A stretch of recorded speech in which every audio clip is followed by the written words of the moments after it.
Hey everybody, welcome back to another live stream from Synapse Care Solutions. We are wrapping up our month-long series on pain, stress, and the neonatal brain.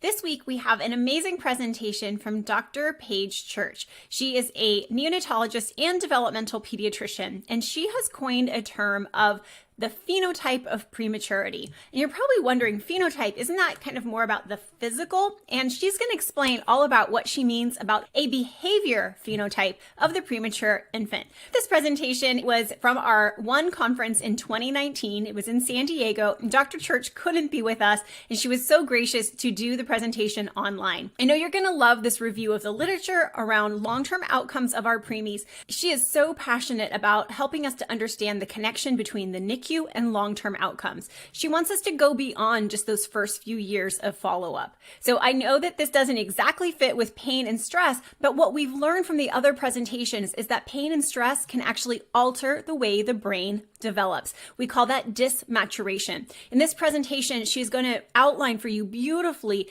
those kind of subtle, minor, but not so minor problems that arise for our preemies later in life. If you want to get some resources, the slides, and other exclusive presentations that we're not putting here on our YouTube channel, go ahead and scan the QR code right on this screen or click the link in the show notes below. If you haven't already, do me a favor. Click the like and subscribe button. It helps us out a lot and tells YouTube to send you more content like this, and it helps us to provide more free content for you. So anyways, without further ado, please enjoy this presentation from the 2019 One Conference with Dr. Paige Church. I met Dr. Paige Church many years ago, and I knew instantly when I met her I needed to learn more from her and glean as much knowledge as I could from her. She's a tiny little woman with a powerful passion for both neonates and follow-up care. Let me read you the official bio sketch. Dr. Church received her medical degree at the University of Vermont College of Medicine. She completed pediatric training at the University of Chicago Children's Hospital and went on to complete dual training in neonatology and developmental behavioral pediatrics at Tufts New England Medical Center. I will tell you that when I met her, she was one of only, I think, 6 in the country who held that dual board certification. She is board certified through the American Board of Pediatrics and Neonatology and Developmental Behavioral Pediatrics. So please enjoy her presentation, and perhaps one of these days we'll get her here in person. Enjoy. Welcome, Paige. Hi, thank you. So what I was asked to speak with you about today is something called the behavioral phenotype of prematurity, something I've referred to as a perfect storm because we think minor morbidities aren't such a big deal. Our objectives today are we're going to review the behavioral phenotype of prematurity. We'll review the etiology of the phenotype. And also what I really want to also discuss is the gaps that I think exist in the community and in the school systems, as well as in neonatal follow-up, that are making this course for these children a little bit more challenging. So the definition of follow-through, I went looking for this to get a sense of what follow-up, as we were looking at our follow-up, what is it supposed to do? And I liked this, the continuing of an action or a task to its conclusion. But in this idea that we're supposed to carry something through to the end. But I worry to date that neonatal follow-up is a bit like the bridge that's here. We start off really strong in the NICU, and we're very pretty and nice to look at. But then somewhere along neonatal follow-up, it drops off. And while the bridge looks strong and stable, families still need to get to the other side, and I would argue there is no system in place to really carry them to do that. Next slide, please. So traditionally, after children leave the NICU, the outcomes that we follow are the ones that are listed there, the ones that have traditionally been defined as being characterized by having some sort of an impairment, and those would include cerebral palsy, vision impairment, hearing impairment, and cognitive impairment. Those are all associated with some degree of a functional impact or a disability. In terms of outcomes, depending on the gestation you look at and the specific outcome, they can range between about 6 and 25%. But more importantly, 50 to 70% of the children born very preterm are going to have difficulty with school. And the proposed factors, they may not have any of those major morbidities or those significant impairments, In fact, they may have minor morbidities. And traditionally in neonatal follow-up, we called them minor because we thought they weren't really that disabling, so they shouldn't be that big of a deal. What these include are challenges with language comprehension and expression, so both how you speak and how you understand non-spoken communication, so a sense of someone's gestures, if they're looking at you, not looking at you, learning, particularly around spatial relationships, impulse control and busy behavior. That's what I've been watching this morning in my clinic here. It's like an ant farm. The children were all over the place. Organizational abilities. So if I give a child a series of tasks in an order, for example, before you put a circle around the X, put your pencil on the box, they can do the tasks, but they often get the series of steps mixed up and in the wrong order. That may not matter now. Very quickly, when you take on more significant functional tasks like baking or anything, when you don't have the order right, you may not get the end result that you wish for. Autism spectrum disorder. Interestingly, this is not being followed by any of the major networks anywhere as a major outcome to follow, so it gets lumped in here. Social immaturity, social challenges, emotional lability. I see this all the time. So our children are late bloomers. They tend to be much more socially immature than their peers. This can result in challenges for them socially, and also they demonstrate a lot of emotional lability. So they might be crying and laughing and crying within the series of about 20 minutes on the playground with very little antecedent events to really have triggered them. Anxiety, particularly separation anxiety, their parents really have become after discharge their social compass, their sort of network of how to navigate the world. And when their parents are gone, they really struggle with that, and so they really resist having their parents taken away from them in the school setting. And then motor coordination. So while many of these children may escape cerebral palsy, simple things like learning to button a coat, learning to ride a bike, learning to play a sport or dance can be exquisitely difficult for these children and is increasingly being recognized as something that actually can be as dysfunctional. So I think most importantly, or one of the most important things that we can talk about with preterm children is how they interact with the world or their social development. And this is from a systematic review from 2015, and they had 23 studies that they looked at, mainly all of them including parent report. They demonstrated that the very preterm child struggled with aspects of their social development. So they had difficulties with theory of mind, so how they understand what someone else is thinking, regulation of their attention and inhibition, a preference to play with adults. We see this all the time. When we go to do school visits here, we look towards the playground and then we look for the teacher, and we often find our preterm children hanging out with them. Later, they may withdraw from their peers and be less interactive, and in general, peer relationships were reported to be more difficult and that they had fewer friends. Taking it a little bit further, this is from Mathewson et al., and this was another systematic review out of McMaster, and what they looked at was the mental health of the preterm. And what they demonstrated with their systematic review was that the preterm's children appear to be struggling with internalizing, so that would be conditions that do not demonstrate any outward behavior. So anxiety would be the classic one. Or externalizing, so ADHD, impulsivity, aggressiveness. They tend to struggle with these much more than their term counterparts. And these struggles appear to persist into the adult years, probably much more so with internalizing challenges than externalizing challenges. So anxiety being a thread that seems to carry them through their lifetime.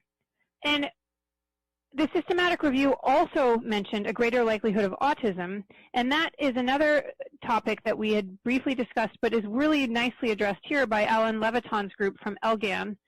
So ELGAN was a large study of just about 1,200 preterm babies, and what they found in the early follow-up was that there seemed to be an increased possibility of autism. They then went back for ELGAN 2, and they did formal assessments on all of these children. I think they had a cohort of just under 1,000, maybe 970 children. And from those that screened positive for autism on a screening test as a toddler, they went back and assessed them with the gold standard formal full assessment with an autism diagnostic interview and an autism diagnostic observation schedule, which is the one-on-one test, and that's actually how I spent my morning doing those tests.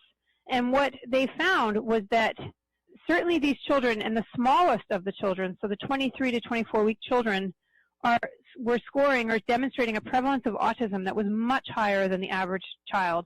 So that little hatched line at the very bottom running horizontal on the x-axis, that's the baseline in the population. And you can see that the 23 to 24-week baby is sitting at about 15%. So that's much higher than the average child would be. As these children started to approach the 27, 28-week mark, they start to cross over into what would be considered the range that most of society demonstrates. But it's still quite significant. And with this large cohort, they were able to exclude things that may have made the assessments confounded. So they were able to look at intellectual abilities and compare that against the ADOS scores, and still, with all of that, they were able to determine that there was a significantly higher prevalence of ASD in the children who are born extremely preterm. So what I also think is very important for you to learn about, though, is that the data we've been talking about is really the data that only hits on those that are meeting diagnostic criteria for a disorder. But development is not an all or none phenomenon. Unlike the NICU, where either you have a normal blood pressure or it's abnormal. And we know what we're looking at, and we know the numbers, and we can treat. Development is much more fluid, and it drives a lot of my colleagues crazy when they come from the NICU into the developmental clinic because it's not so clean. We can have children that can demonstrate typical behavior and in the same day demonstrate disordered behavior. And so typical behavior is what we expect most children to demonstrate. And that's what the average child gets up and walks at 12 months.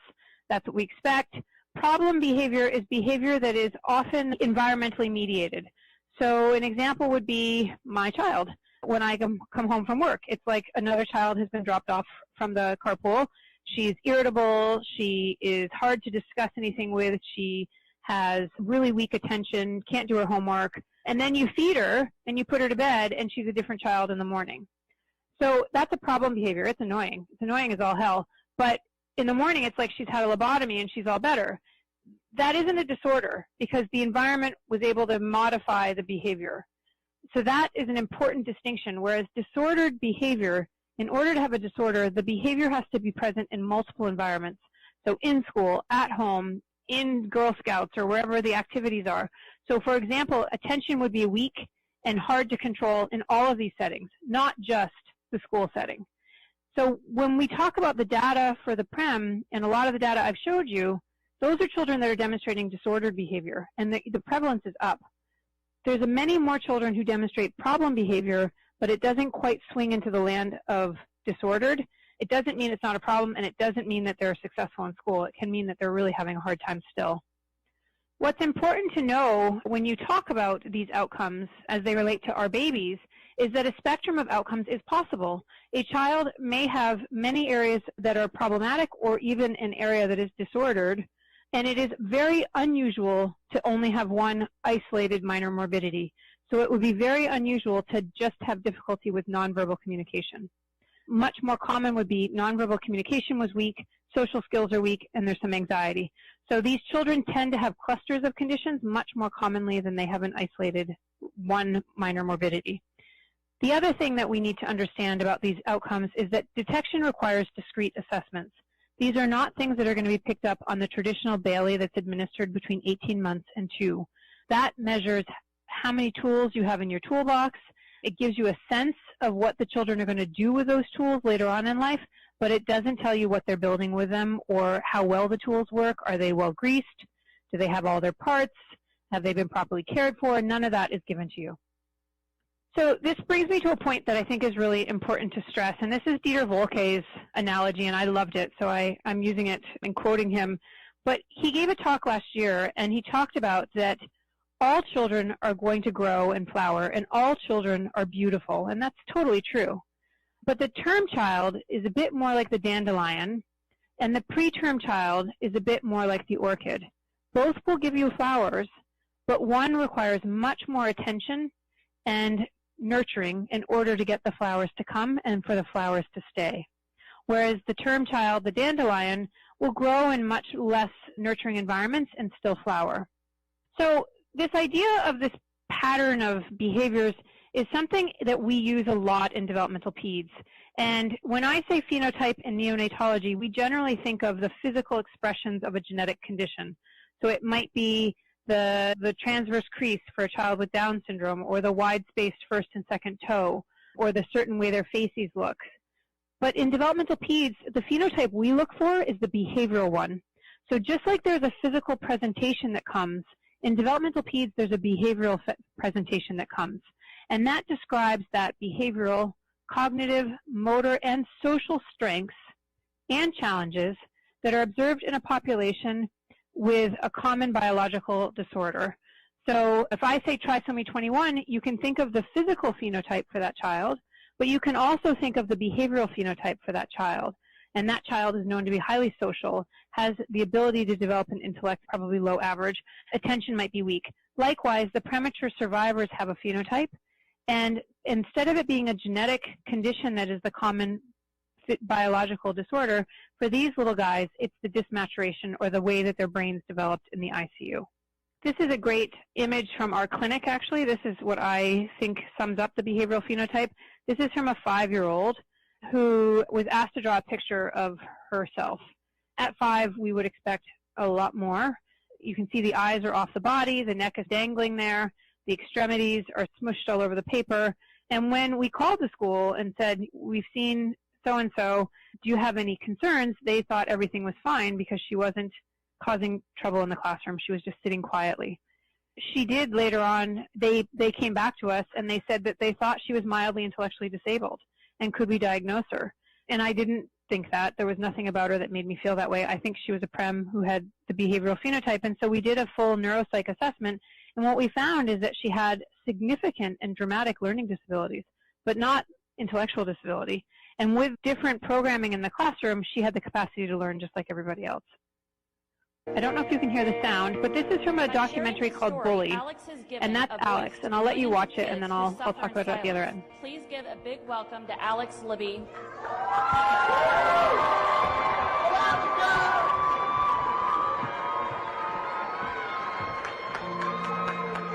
Let me talk to you about bullying and what I went through and what many people go through. Most of the shy kids out there, they're afraid that they'll get picked on if they actually show who they really are.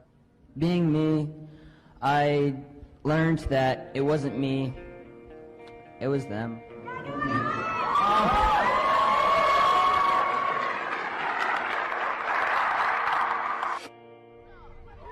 Why are you pointing me?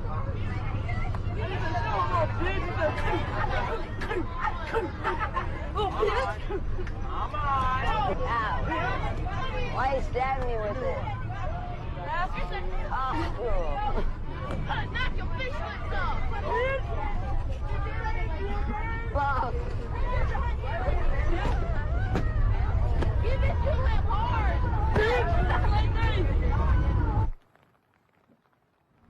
Everything that happened to me on that bus happened every day, if not worse. Some of them I grew up with, but they turned on me because they didn't want to get bullied. I really didn't feel anything. I didn't feel the pain that I endured. I didn't feel like I cared about anything anymore. I didn't feel any emotion whatsoever. I felt depression, that was it. I had a huge fear because Alex has always been the type to act. And I would lay up with my husband at night and I would just cry and say, what if he decides he doesn't want to be here anymore? So that's an alarming video. Alex was a preterm infant. And when we went to see this at Hot Docs in Toronto, which is a documentary film festival, the director was there, and very quickly, even before his storyline became clear, there were things about the way he moved that we picked up on from our clinic. His gait, which you don't really see there, it's very bouncy. He doesn't quite, his feet aren't quite hitting the ground. The cadence of his gait is different, and it's very typical of a prem. Alex is manifesting what I worry about a lot of our children manifest and are not so lucky as to have a documentary to show it, to show the world. Blessedly, with this documentary, they did intervene on his behalf, and his life has turned around dramatically. But Alex was diagnosed with autism, Alex was diagnosed with depression, and Alex was horribly bullied. And I think the key piece of this is that he was horribly bullied, and he did not have the tools socially to navigate with his peers. and follow-up was long gone. So we've talked about what the behavioral phenotype of prematurity looks like. What's behind it? Remember I mentioned that there was an organic etiology that would be fairly consistent. And what I would argue is that the background for it is this dysmaturation. If you look at these two MRIs, one is a 32-week baby at term, and that's the MRI on the left. And the other MRI is an MRI of a 23-week baby at term. These are from Terry Inder's work. And what you can see is that the MRI of the 32-week baby's brain is fuller. It has more volume. The ventricles are not so hugely robust, whereas the 23-week baby's brain has a lot less volume. The gyri are loosely floating in there. The ventricular system is quite large. The cerebellum would be underdeveloped. So at the core of this dysmaturation is this idea that the gray matter architecture is distorted. The white matter connectivity is altered. The cerebellum is underdeveloped. That's supposed to proliferate in the third trimester, and it really, because of the stressors in the ICU, it does not. And then the sensory system is disorganized. This has been referred to as dysmaturation by my colleagues here, Stephen Miller and individuals like that, and Stephen Back in Oregon, or secondary cortical dysplasia is what it has been referred to by Glenn Alward, and I think all of them are hitting on the same thing, that the way the brain develops in the absence of any overt injury can be distorted. At the same time, we have this synaptogenesis happening in the NICU experience. We have a brain that is so turned on and so ready to learn. And so that's great when the baby's in utero and then the baby has a nice term delivery and mommy's right there. But in the environment of the NICU, when you have that brain so ready to turn on, it can have very negative effects. And so this idea that the brain is primed at a global level to receive input, this experience expectant development, means that the brain can be affected at a really significant and pretty broad level with negative input. As children get older, the development of the brain and the genes are triggered to be experience dependent, so they require feedback and experiences to turn on certain things. So in the ICU, you've got a brain that's highly primed to receive any message and turn it into something significant. That's one problem. Then as the children mature and get ready to go home, you have a brain that needs nurturing in order to turn on. That may or may not happen. So you can have similar experiences, and you can have very different effects depending on how the brain is nurtured and how the brain is affected by its environment. So while we talk about plasticity as being so promising, and I drank that Kool-Aid as a neonatologist, I'd be like, oh, there's this, but we don't know. Babies' brains are so plastic. We see amazing things happen, and it's true. But likewise, the NICU environment can be very negative and can be very damaging to our babies' brains, and that plasticity is the same etiology. So we need to be more thoughtful and mindful when we're in the ICU of how we treat these babies' brains. So on top of that, there's the organic effect. As a developmental pediatrician, I can tell you that my colleagues cringe when they walk into the ICU, because for them, it's such a bombardment of chaos and noises and sounds, and all they see is what that must do to the parent and the child, something we don't pay as much attention to as neonatologists. But when parents are stressed, and we know there's a whole host of literature that says that parents are stressed out of their minds in the ICU, and they're now estimating to be 30 to 40% of our parents are leaving with significant postpartum depression, mood and anxiety disorder that's been exacerbated, or post-traumatic stress. And while we know that's there, it also has a huge impact on attachment. So it's awfully hard to attach to your child if you are so afraid of your child that you can't be in the room. And we have this with one of our moms here right now. She is always looking to get out of the room, avoid it, not touch the baby because she's terrified. It's awfully hard as a parent to feel that you have the capacity to take care of your child when it takes a team of 20 people who come around on rounds to do it. Goodness of fit can be disturbed. So goodness of fit describes the way the seamless and the very not thoughtful dance that goes into parent and children's interactions. And this would be that you just know what your child's going to do because you inherently understand them. You know what they're going to need, how to anticipate their needs, and you do it without even really thinking. But when your child, even though your child might have been temperamentally geared to be just like you, but then your child is put into the ICU for several months, and your child comes out with different regulatory needs and a difficulty regulating themselves, that goodness of fit, your ability to just intuitively know what your child needs, can be very disturbed and very frustrating and hard. And despite your best efforts, it might be very hard to anticipate what your child's reactions are going to be. And then there's this idea of vulnerable child syndrome. We had one family that drove on a toll highway every night to the tune of a $700 a month bill so that his children, they were twins, wouldn't cry when he was putting them to sleep. So this idea that your children have almost died in front of you, they've been so fragile, so weak, that makes it very hard to parent. Anyone who is a parent knows that parenting is a contact sport. You have to be willing to fall. You have to be willing to pull yourself up. You have to tolerate your child's distress in order to teach and to move them forward. But when you're terrified of making them cry, it sets up for a very altered parenting dynamic. So we've talked a bit about the behavioral phenotype of prematurity and its neurologic underpinnings, and we've talked about the impact of the NICU on parents. And then these children go home. And both the Canadian Pediatric Society and the American Academy recommend that these children have a multidisciplinary clinic to provide follow-up after discharge. Neither of them specifies exactly what, where, how, or for how long. And in addition, academic training programs, both the American Board of Pediatrics and in Canada with the Royal College, they do mandate that there's some training and follow-up, but they haven't really emphasized what, how long, who, and that's concerning because there really isn't any clear guidelines. Next slide, please.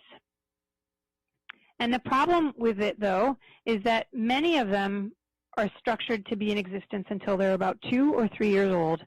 So 70 to 80% of all follow-ups in both the U.S. and Canada follow children until the ages of around 3. And that has been a very traditional and successful model. But this is from Gahan Roberts' group out of Australia, and it's getting to be a bit old now, but the data is still really compelling. He looked at what you need to be school ready. So you need to be healthy, you need to have physical development. Can you move like your peers? You need social emotional skills. You need to be able to tackle your cognitive abilities to tackle learning.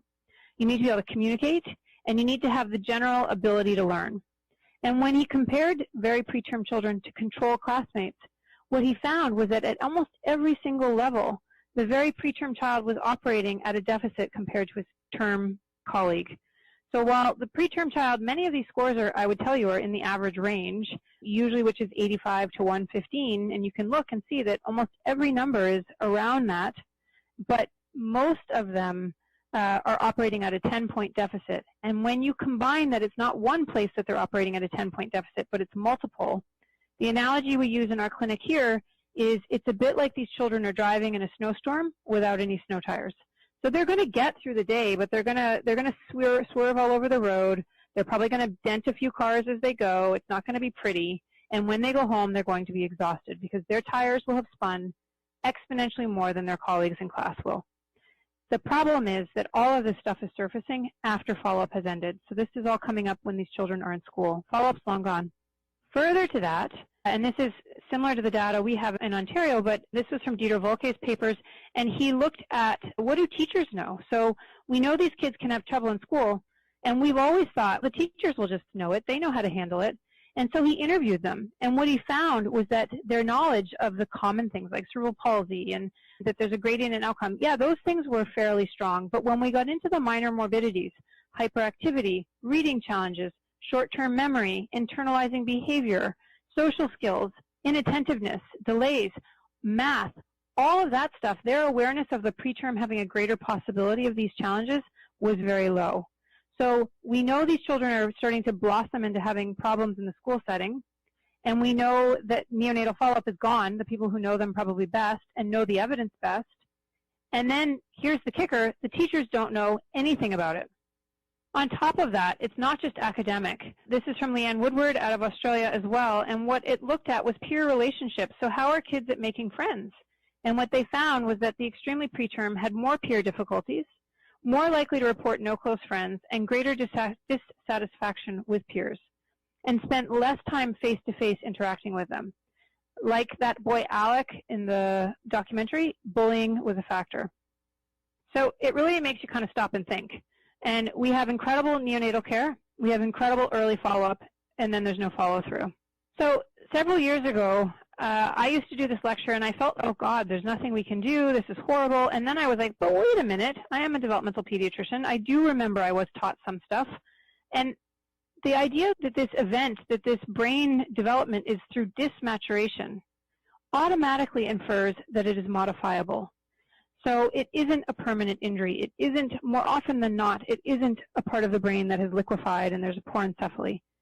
So if that is the case, then maybe we need to stop thinking about nature versus nurture and start thinking about nature through nurture. How do we change what we nurture these kids with to change the underlying neurologic underpinnings of their development? So this graph on the right is from James Heckman, and this is what I use when I'm advocating for more money from my colleagues in the hospital. And what it looks at is where's the best return on your dollar. And what you can see is that the earlier we get in there and we make changes, the more likely that they're going to get a good bang for their buck, and we're going to use their money most effectively. So how does this translate? This is all great, but then I was left with, what do I do with follow-up? How do I move this forward?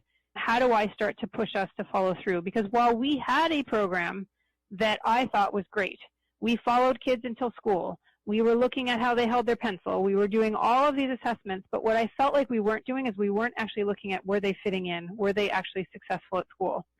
So at Sunnybrook, what we went back to is something that is very commonly discussed now in neonatal follow-up, in developmental peds, and that's the F words. We love being racy. So the F words in developmental disability are future, function, how can we help your child still be active, fun, isn't that everything right there? Family, friends, and fitness.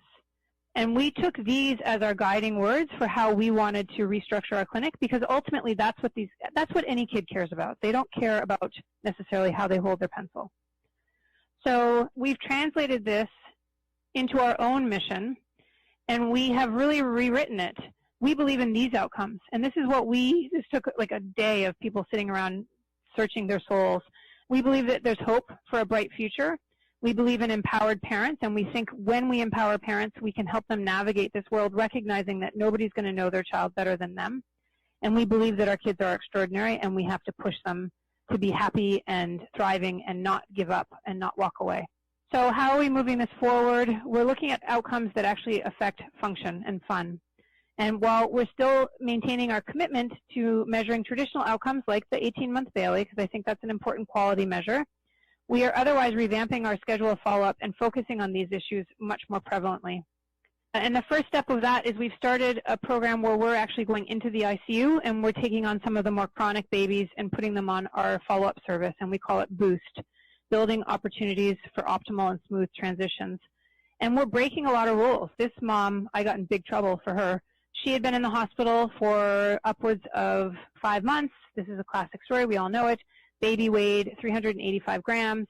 And spring and summer were here, and the mom was kind of pasty green. We have no windows in our ICU for the parents. Mom was in the room every day, all night, never leaving. And all she wanted to do was take her baby for a walk.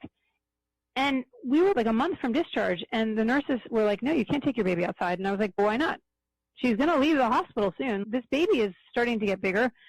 So after a lot of pushing and gentle cajoling, we agreed that she could go outside with a nurse. And so initially we thought she was just like going outside like right near the hospital. She was like a kilometer away. And I laughed. I was like, that's awesome. She slowly had to stretch her cord and push herself to be safe and feel comfortable. This mother is one of the most empowered mothers, and she really feels like she knows what's going on with her baby. On top of that, through the Child Bright Network, we are collaborating on a grant where we're looking at a type of stress reduction for parents. So we have medical navigation for them if they're randomized to this arm. In addition to that, however, they also are getting a form of mindfulness that we've been very interested in here as part of their NICU stay and after, should they so want it. So it's a little bit of a different approach, and it's proving itself to be not only feasible but quite successful. Our other mission is that we really wanted to empower parents, and we wanted to make sure that they knew what they were doing. And so we decided we really wanted, through Boost, we were teaching, and then we wanted to provide parents with more opportunities to learn more about their children. So we developed a calendar, and so this is available to any parent in our clinic, and we offer many of our workshops at least 3 times a year, starting with Triple P, which is a positive parenting program. It's very common in Canada. There's great evidence behind it. It's actually out of Australia, I believe, or New Zealand. I think it's Australia. And we chose it because it's a very positive way to teach parents how to parent. And the way I talk to parents about coming to Triple P is they'll say some people who go to Triple P don't have a clue about parenting. They might be a first-time mom, they might be 17. For our parents, you might be a third-time mom, but now we've given you a Ferrari, and we know you know how to drive, but we've taken the brakes off. And so coming to Triple P teaches you how to drive a Ferrari. So we try to encourage parents to come, that their child is going to be different and they're going to need to learn special skills to handle them. As our children progress in age, we start to look at some handwriting workshops. So instead of dedicating one-on-one time to how children hold their pencils, we've decided to make it a group because I don't want that to be the only focus of our program. Transitioning to school, educating parents about what to expect. Sleep and feeding, that's been one of our popular ones. We may have to add more sessions. Toilet training, again, very popular. The Little Explorers is just starting now. We were a little slow to launch it, but it's been very popular. And that's our very busy toddlers, and how do you start to put the constraints on what's safe exploration, how do we start to regulate them, not have them running around all the time. And then our worry workshop has been a huge hit. And that is geared right now to 5 to 8-year-olds, but we've had such a request we may make 2 sessions, so a 5 to 8 and then an 8 to 11. And that is teaching children, just giving them some tools in their toolbox to handle their anxiety. It's not counseling and it's not psychotherapy. It's, you got this worry. How are we going to handle that? Is it going to be in your face every day, or are we going to be able to put it aside?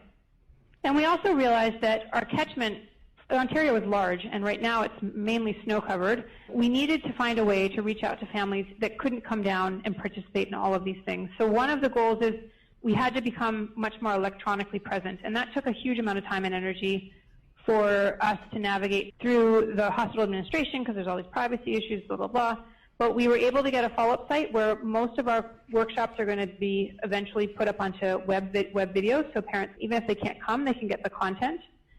In addition to that, we launched a Facebook page, which took a huge amount of energy. It's a closed page, and it's only for our families, but it lets us discuss opportunities, workshops, articles, and again, engage them. So we have a 3-year thing that goes out electronically to families for what to expect.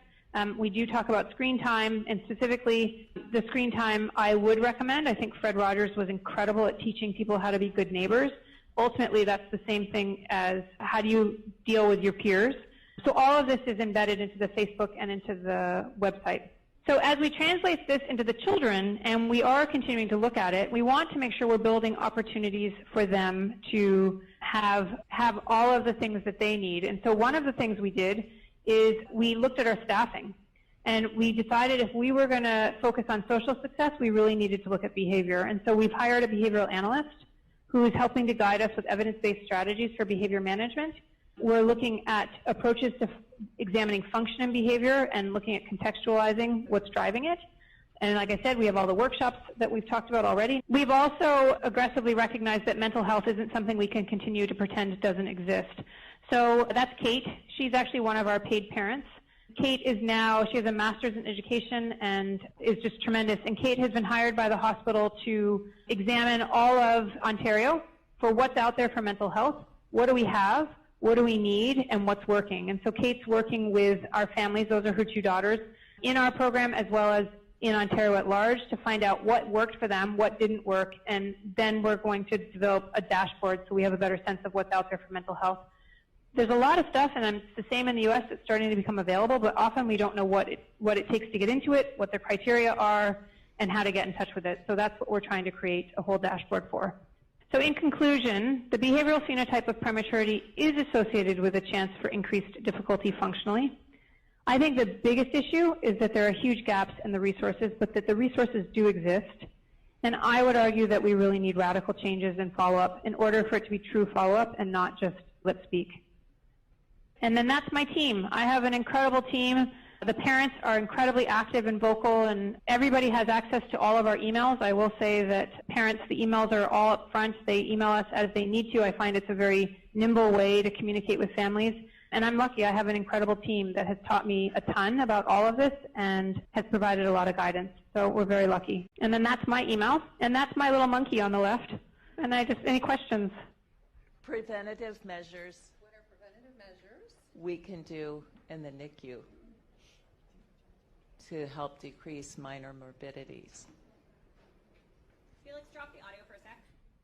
So the question was, what are the things we can do in the NICU to modify or minimize the effects of the minor morbidities? I think that's a really powerful question, and I think there are huge things we can do. One of the most important things we can do is encourage parents to be present. So we have to be, everybody has the parent that annoys the crap out of them, I get it, but we have to encourage them to be present. Kangaroo care, anyone who knows me in Ontario, I am like obnoxious about it. Every day on rounds, is mother holding this baby, how long? The kangaroo-a-thon, if anyone wants to be competitive, it's in May. That, kangarooing in all seriousness, offers an opportunity to change the sensory development. It offers the opportunity to improve attachment. It offers medical benefits such as transferring of the microbiomes, protective bacteria, better sleep for the baby. Better sleep means better learning. There's so many things. So kangaroo care is an absolute, and I really think the days of we don't do it for this gestation, we don't do it if they're on this ventilator, that's all crap. We need to develop multiple nursing teams to help with transfers so that we can do it safely. I think educating parents about their babies and really changing the discussion. Neonatology is very disease-oriented. It's respiratory distress syndrome. Show me a 24-weeker who can breathe on their own for any prolonged period of time, and I would say that I don't trust them. It's immaturity. It's not a disease. So I think also stopping the way we converse about these babies as being so disease-ridden, and instead just pointing out that this is normal. It's normal behavior for a 24-weeker to need positive pressure. It's what we expect. Don't be frightened. This is normal. And trying to get a sense of recalibration. So when I do a consult with moms, and when you guys meet your moms when they come to the bedside, the thing I feel is most important for them to learn is the one question I want them to learn to ask, is my baby doing what you would expect for their gestation?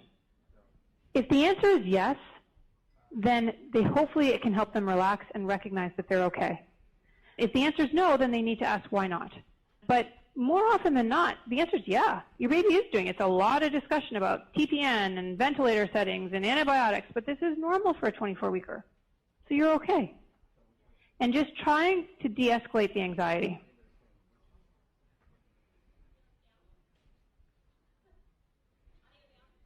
So the question was, do we offer any mental health resources for parents? It's one of the things I'm most aggressively chasing money for, is I would like to have more mental health support in the ICU. I've come up with some strategic ways to bypass needing programmatic money, though, and I think that has potential.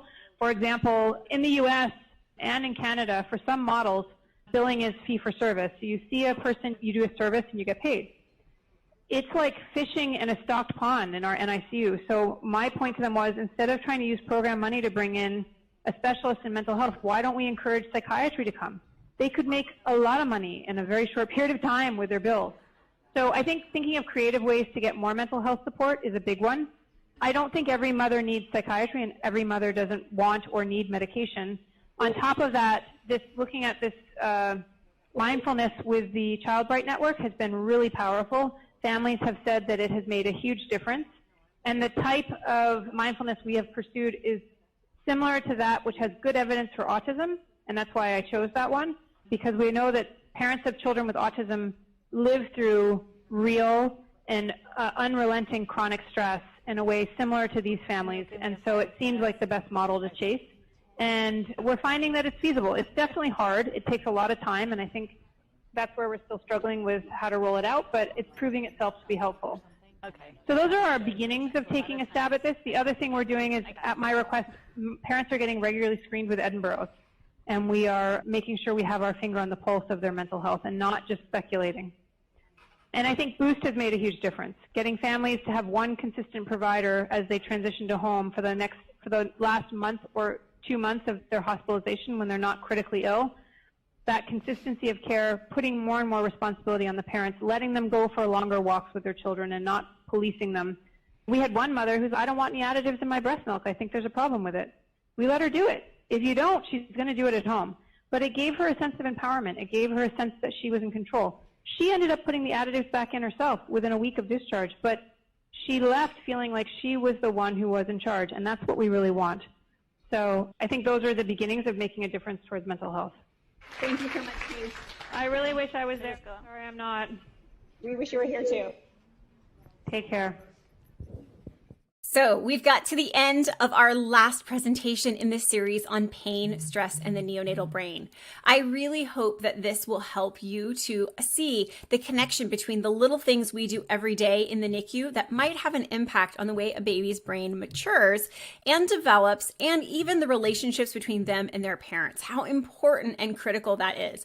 Dr. Church gave us so many great facts and passion and heartfelt suggestions about the things she's doing in her units, as well as what we can look forward to in the future as some research is finished. So I hope that you've enjoyed this total presentation from beginning to end this month on pain, stress, and the neonatal brain. If you've missed any of them, scan the QR code on this page or click the link in the show notes below to go to our October resource page. This is where you will get access to all the slides, all the replays in one place, as well as some additional references and articles that I think you'll find interesting, and some other exclusive content that we didn't put out on our YouTube channel. So do me a favor, if you haven't already, hit that like and subscribe button, and this way YouTube will know that you like content like this from us, and they'll also know to send you more content like this from other educators here on YouTube. Without your support, we couldn't continue to do free content like this that helps NICU professionals all over the world care for babies better. So I hope that you've enjoyed this presentation. This is Kathy. I look forward to seeing you next time right here on